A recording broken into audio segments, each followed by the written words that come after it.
welcome back, guys. A couple of opening comments here. Few videos ago, probably quite a few, I had mentioned in that video I had certain rules. One is when you come home, you hang your car keys up. There's one spot for my wife and I and the kids and whatnot, because inevitably, if you don't, you're going to be spending hours searching for your car keys. Also, I had mentioned don't leave your glasses someplace where you can sit. I sat on them, but luckily I got it together. New rule, do not leave the oil container someplace where your sleeve can catch the brush handle. Yeah, I did it. It went down all over the mat, all down the drawers, they're all stained up. Pissed me off because I had just finished retaping the mat down. It wouldn't come out of the mat. It won't come out of anything. It's just all over. So I had to go to Harbor Freight and get another mat and tape it down. Took one of the drawers out into the driveway, belt sanded it. It's still there, so I don't know what to do, but okay. So don't leave that oil container someplace where you can knock it over. Last video was, I had mentioned Gibbs and showing the work on the Gibbs on the new mill. Stefan, I think it's Goth Winter or something, I don't know how to pronounce it, left a comment, which I thought was really good. It was drill a hole straight through the saddle into the Gib and pin it. And I thought it was really good, but I started thinking about it going, drilling the hole through the saddle is not a problem. But now you're trying to drill into a Gib that's at an angle. So I'm not sure exactly how I do it.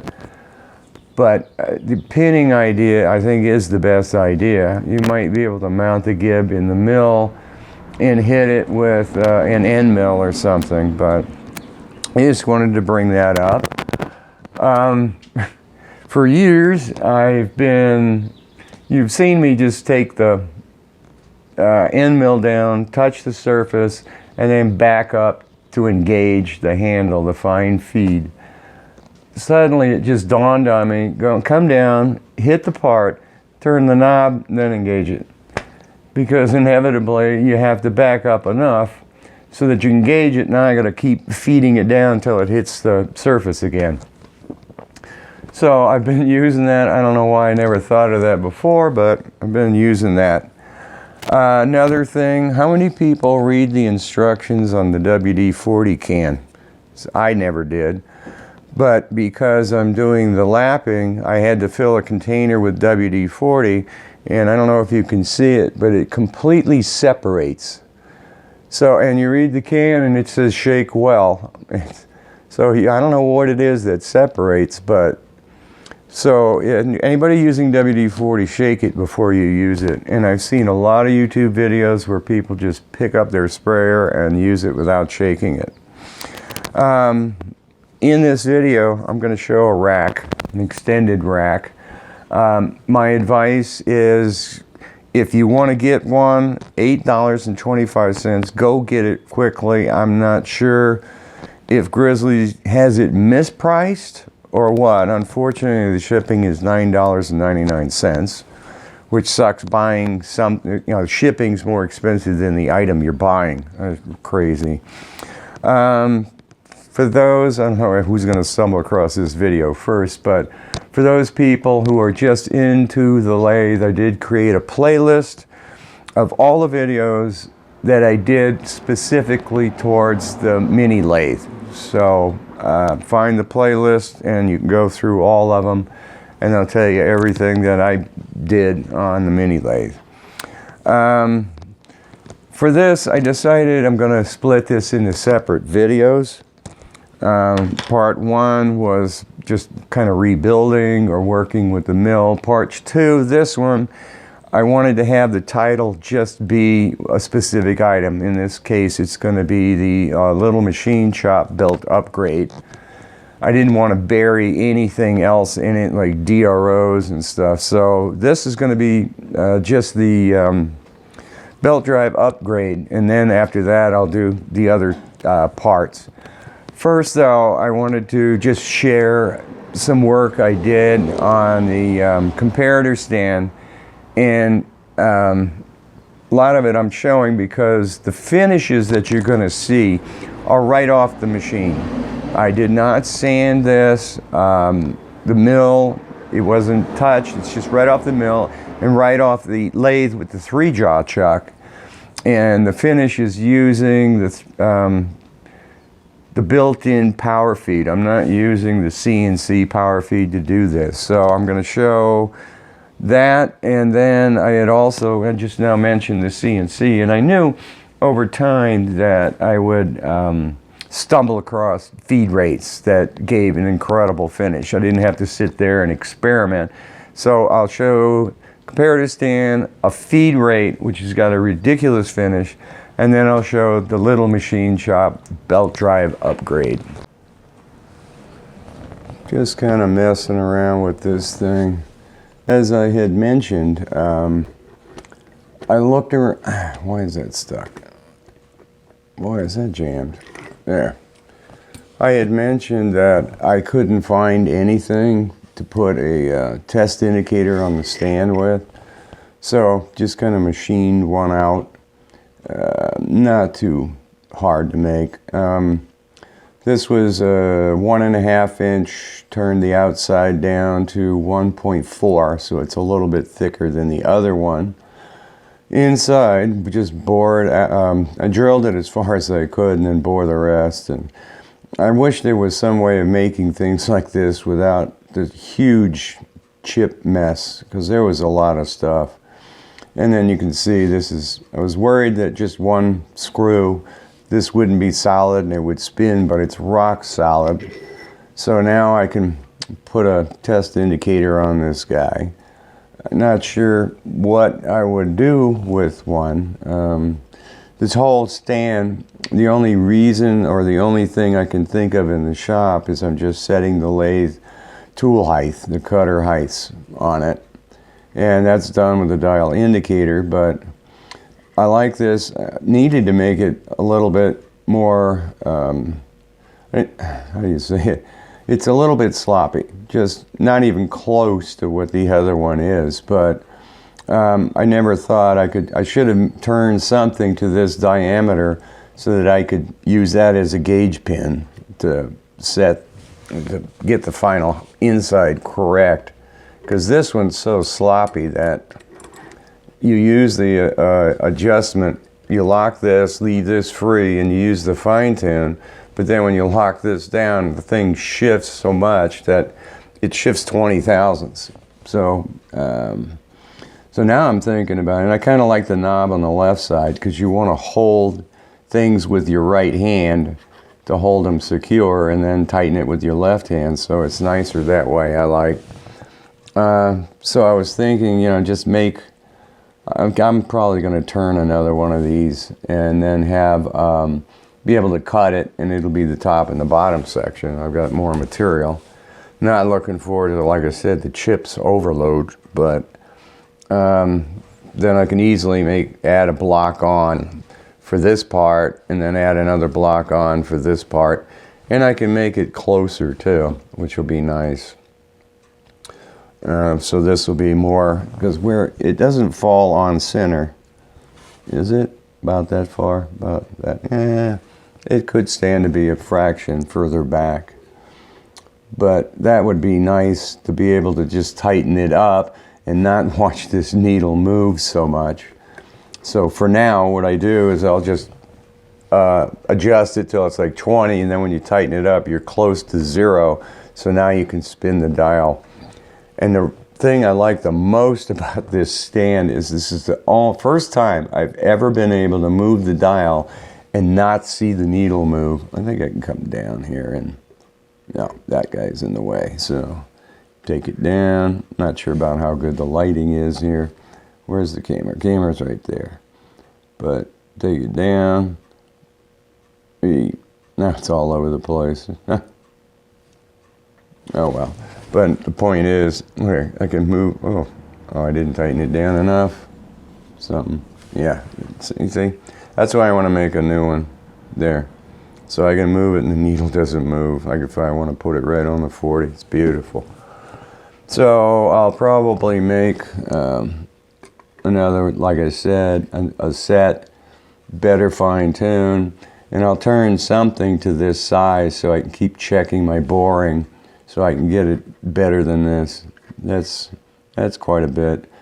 But I already put a test indicator on it and I can get it to just start moving and I can tighten it and don't see the needle move that much. Well, that's playing around with it. I showed, I wish I could get 3 of the same kind of knobs, but they are metric, they're 8 millimeters. But there it is for a test indicator. And I've still got to finish this guy here for adjusting, but you can kind of see what it looks like. I need to drill a hole and tap it in the bottom so this guy will spin and raise and lower it. But it's so tight that you don't even really need to do that, because watch it, watch this. I can get rid of this bottom piece altogether. But yeah, I get it. Used to be like 20 thousandths. There it is, tight. Used to be 20 thousandths, and it's rock solid too. You can see I move it. Needle does not move. I know you're at an angle, but I'm exactly on 0 here. So there it is, rock solid. It's beautiful. Lands at the same spot every time. So I've got the one for the test indicator. I got the dial, which I'll leave on here. And I've got the extremely accurate digital one that I can put on here. And I put a square on here too and go on the face, so I know I'm vertical that way. And because of the way it's machined, I have to be vertically that way. I can't be tilted. So I think it's pretty cool. A lot of machining and a lot of work. Just messing around with this, stumbled across a particular high-speed feed rate using the CNC. I'm at 1800 hertz, man. This is like kind of booking it, because I just need to take this down for the handle to 1/2 inch. But I'm noticing it's not taking anything off as I go back. Look at that. It's completely taking it down. And this is the 30% kerosene and motor oil coming in 5 thousandths and let it rip. I should try a little bit faster. That's like almost a mirror finish. That's a ridiculous finish I'm seeing on this thing. I wonder what happens if I do a 10 thousandths cut. Yeah, I'm almost at target, which is a 1/2 inch diameter. Look at that. See, it doesn't take anything off going back. It's not making one mark on it. I guess I'll just stay with the 5 thousandths cut. No, I can do 1 10,000th. Here we go. 10. So that's taking off 20 thousandths. Boom. And it just takes it right off. Wow. One long chip coming down. Oh, just gorgeous. Seriously. I'm telling you, this CNC power feed is just fantastic. I've also learned always go away from the chuck. That way it's not taking anything off. Incredible. Let's go for another 5 thousandths cut. Then I wonder what I'll do a 1 thousandths cut next, just for fun, and see what it's going to look like.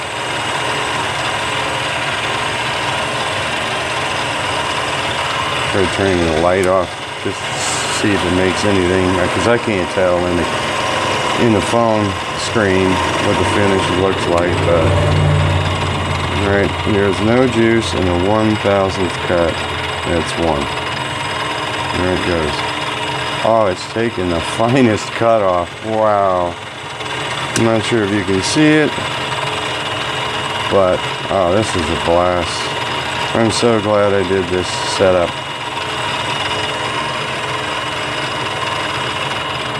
And stop it. Pretty crazy. It feels pretty much so glass smooth, but the little machine shop belt drive upgrade just arrived, and I'm actually pretty shocked and disappointed. When I bought this kit from them 3 years ago, it was beautiful. This is all just raw surfaces. Look, the writing is still on the plate. I mean, this is just terrible. Is this the same size opening? Looks like it. Where's the hole? Oh, they increased the hole. Great. So I just made a rod that's not going to fit it. But this is just, none of the edges are broken. They're all extremely sharp. This guy too, if you run your finger over it, you're going to get cut. So I'm going to have to put this in the lathe and somehow just take a file and try to clean this up. It's just look at the machining on this. You can still see all the, I guess this is done on a CNC. Just, jeez and Pete's. I mean, this is pathetic. So wherever they're getting their source from, why is there number 1 and 2 stamped on this? They're identical, right? Yeah, even this hasn't been cleaned up. So I've got quite a bit of work to do to kind of make this nice.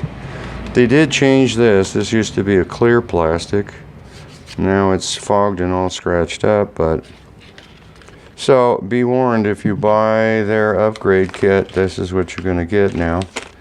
I did, since I'm paying for shipping, this was $3 for another spare gib, and I'm glad it came in without holes in it, so I'll have a backup if I need it for anything.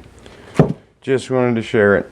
Work here, but take it to the, stick it in the 3-draw, sanding it. 600 grit, takes it down, use a file, the jeweler's file, and clean up all the edges here so there's no burrs or sharp edges. I'm surprised, if this is done on a CNC, they should have programmed it to make it clean.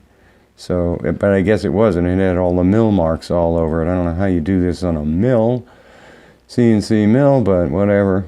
Oh, this hasn't been deburred, but so that one came up pretty good. This one too.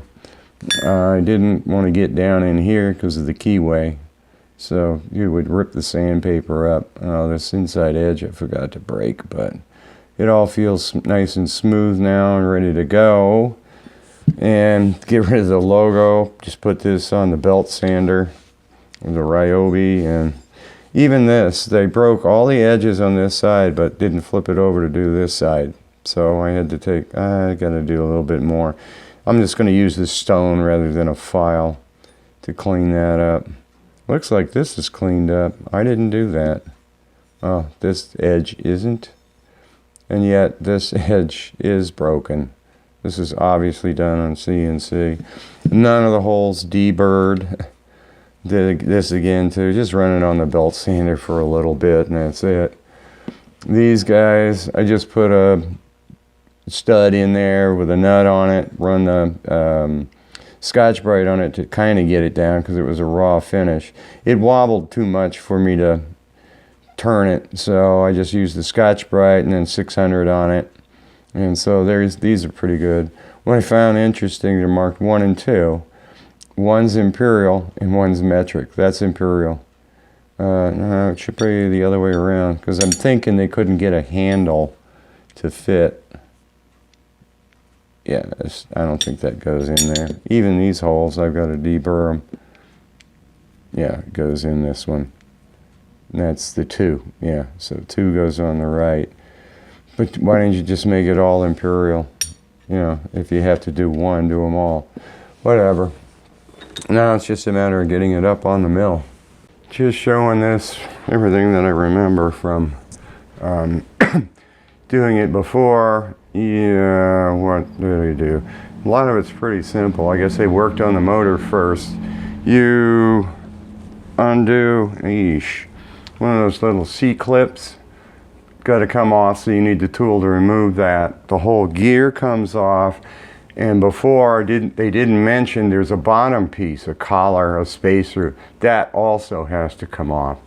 So this goes on, found burrs inside here, which kept it from going on. It kept pushing the keyway and jamming, so had to take jeweler's files, clean it all up down in there under a magnifying glass, run it in there. This is an imperial set screw. I don't know why this whole thing is half imperial and half regular. The screws that they provide are too long. They bottom out. So you got to use the original Phillips screws that were in the motor. Attaching I guess I attached this next using their screws. The little rubber piece, you don't really need it as far as I know. That shaft isn't going anywhere, but you have to heat it up a bit with a lighter or something before you can get it to go on all the way. Removing this, make sure you loosen the set screw before you undo it. This is reverse thread, so tightening it loosens it. That comes off. Then make sure, well, you have to have the saddle stop or the spindle stop in there before you can undo this. Then you got to remove the spindle stop so you can pull the whole collar off that was on there. The threads are going to be messed up because of the set screw, so it's going to be a bit of a fight to undo it. Then this guy goes on. I cleaned up the nut. You're going to need a spanner, yeah, to do it, obviously. And then retighten this, and I don't clamp that down really hard since it's reverse threads. It's, you know, it's spinning this way, and it wants to tighten up all on its own. So that's it so far. Now it's just a matter of, oh great, I lost the other screw, but no, I'll find it. It's here somewhere. There it is. So the belt, I remember you can like kind of squeeze it on afterwards. It's a nice Gates belt too, I like it. So this guy then just goes this way. Oh, and you got to make sure before you bolt this on that your cables are in the right kind of position. So I kind of stood it up here and moved it, and then put it back over there and said, okay, these holes are the closest. So, come on, all right, so there's that. And, oh yeah, you got to get the belt on here first. Otherwise, you can't do it. So, not much more to this to get it done. And the lowest speed. I used to have it on the highest speed and discovered you're supposed to be on the lowest speed, which for all these speeds and feeds and finishes and things like that. So there, now it's just a matter of doing the last little bit here, and then I'll bring you back to show you it running. Well, that's basically it. As far as tightening it, I just push pretty hard on there. I mean, there's some play in it. Let's see what it's gonna do. It should be nice. What is that noise? Whoa, something's not, I think it's this gear in here. Yeah, there you go. This high-low lever, there is a middle that you can set it to where the internal gears are not engaging. So there it is, nice and quiet and smooth. I like it. So there's the LMS belt upgrade. Thinking about this pathetic little rack off the mill. Both mills had the same one. And what Little Machine Shop says theirs is 14 inches. And why couldn't they include it? It's not even 9 inches. So I keep going back and forth thinking about it. And again, you know, the reason I bought this mill is because I want more height. And to do it, I did do some playing around. And yeah, I could probably get this in the right spot and get like close to 9 inches of travel. All I wanted was really 7, I think. I forgot now, you know. So, go to the Little Machine Shop and buy the rack. $31 a piece. That's crazy. But I was reading the description on the website, and it said it's for older machines. They're 14-inch 4-hole rack for older machines. And I'm thinking, well, wait a minute. Maybe I have an older machine. What happens if I have an older machine and I want to replace it? What does Grizzly have? And I go to Grizzly's site and look up the parts, the purchase parts for the 8689, and they show the full rack. Really? 4 holes, and you go to the part number and it says it's 13 and some odd inches long, and it's $8. Huh. All right. Because I got the pistons. I wanted to do the full length, so these are the big long ones. So I phoned Grizzly and I asked them, I said, you know, the picture shows and the description says, am I really going to get a 13, 14 inch rack? And they said, yeah. So I ordered 2 of them. And here they are. High quality, gorgeous rack, $8 a piece. Wow, kind of a weird way of packaging them up, but eesh, they should have at least wrapped them. And the holes should be on the same size. Yep, look at that. So if you guys want the bigger rack, part number P8689046, rack 13 1/8 inches. And of course, being in California, I had to pay extra because this causes cancer. Still waiting for other stuff here for the piston. Oh, how did you get a chip up there? The way I hate fly cutting, it flies everywhere. So, okay, I'm still waiting for more parts. The belt drive's on there. I'm waiting for pistons and all that. So you bang out some knobs, make some decent knobs here for it. Make these knobs. The axes are beautiful. And what else did I do? Oh, I made this little guy and the washer in here, so that's done. And clamps for the vise. The gear rack is in there. Didn't think about it, but that's too short, so I'm gonna have to get another piece of leather. But where's the tape measure? There it is. On the other mill with the stock little stubby rack, I can only get 6.5 inches from here to the chuck. So it quit. Bend it there. That was it. I'm now up at 8.5 inches. Beautiful. So 2 more inches of height. So now if I want to use the coaxial indicator for something, I have plenty of room for it. The boring head, the longest boring bar I've got, I can do deeper stuff, because I couldn't do that flame engine on the other mill, which I wanted. I had to do it on the lathe. These came out kind of nice. What else did I do? I think that was it. But yeah, because I hate those plastic handles.